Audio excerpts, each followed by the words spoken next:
to this conference on population health and regional development.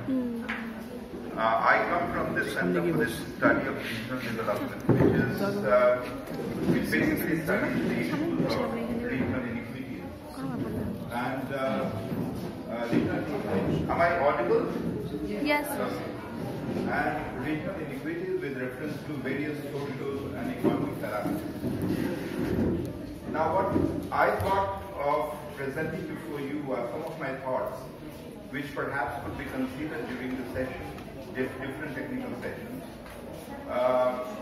And, it basically addresses the perspective from where we should perhaps be examining the question of population, health, and regional development.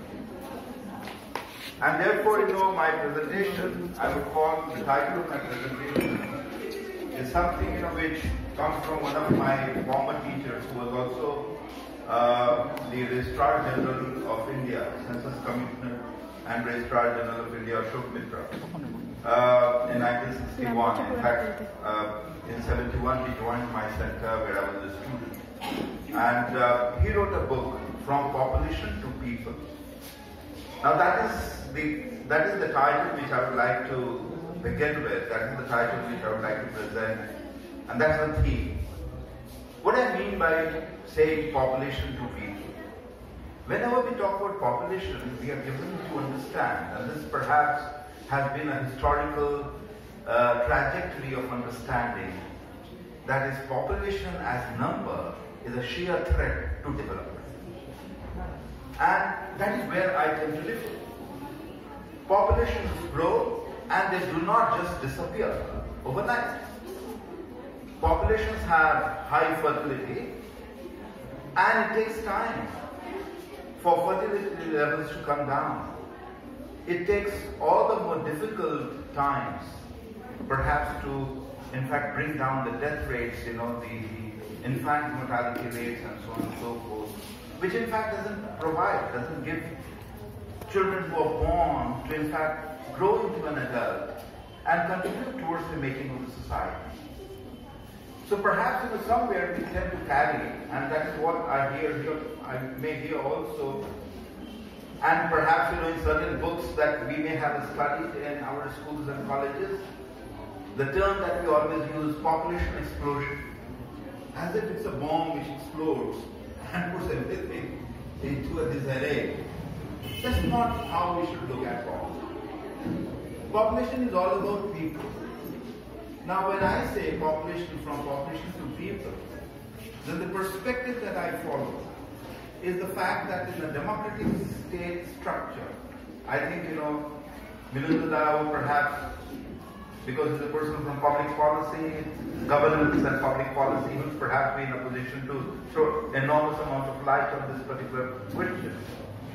When I say from population to people, I talk about people as citizens. And citizens have certain rights. The citizens enjoy a certain kind of protection and certain kinds of facilities and opportunities from the government. The government today, the democratic state, whether it is a welfare state or not, whatever be the nature of its organization, the state certainly recognizes the fact that it has to look after the citizens. It's not a medieval state which is a law and order state. So therefore, a comparison from the medieval state to a kind of a contemporary modern state sometimes puts us into a very different kind of a frame of reference. So therefore, when I say citizens in a democratic state, then what am I really looking at? I'll come to health a little later. I'm really looking at a kind of situation which the honorable guest, the chief guest, Dr. Roy Chaudhary just pointed out. Is the question of employment. Is the question of livelihood.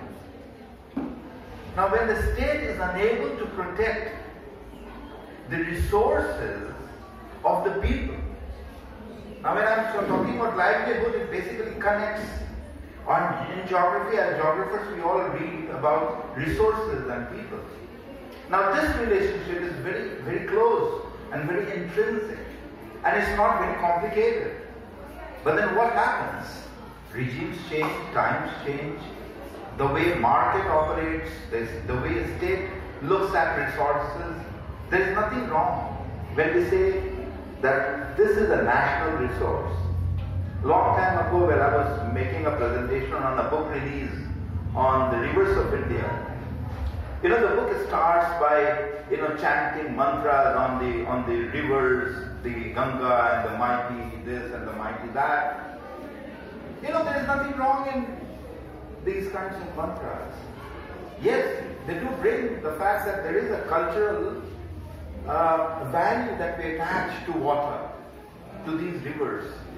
But then look at the state of our rivers. The more we chant on the river banks, the more dirtier and filthier we go on making these river channels. The river channels are now clogged, they stop flowing.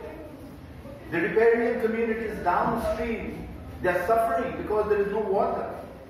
The water is being channelized for the major urban centers, leaving the farmers down the stream absolutely without any help to even irrigate their fields.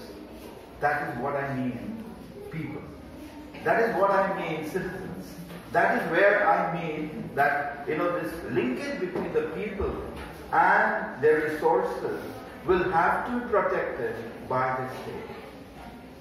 Now last year in March, one of my students is working on Northeast. And since I had never worked on Northeast, and I was supposed to be a supervisor, I thought I must spend some time. And I spent about 3 weeks in Manipur, trying to understand, meeting people, meeting government officials.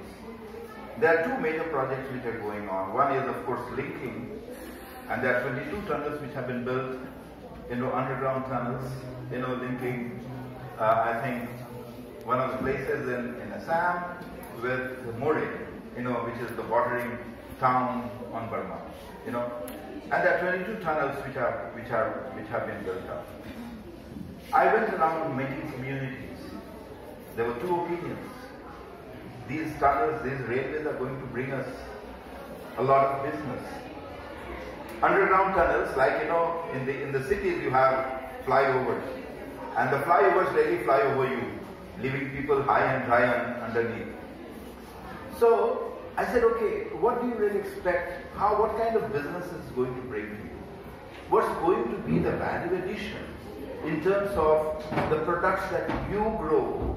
Do you really mean that you are going to reach out to markets elsewhere? That is what the expectations were. But I can tell you, and only time will say, the way the railway routes have been carved out, it is going to miss out major communities, right? It is going to completely leave them high and dry, and therefore it is not automatic that they are going to benefit from it. So, to come to the major issue, the main issue of health, which I'll come in a little while, the point is that when this relationship between the resource and the people in terms of livelihood fails to translate by the mechanisms of the state policy, then what happens? Then the only thing that happens is malnutrition. The only thing that happens is that you are left out of job. Anything that happens, that children drop out of schools, and so on and so forth. Long time ago, this was in the 70s if I'm not wrong, there was a book written, and of course later on there was a vibration of the same idea.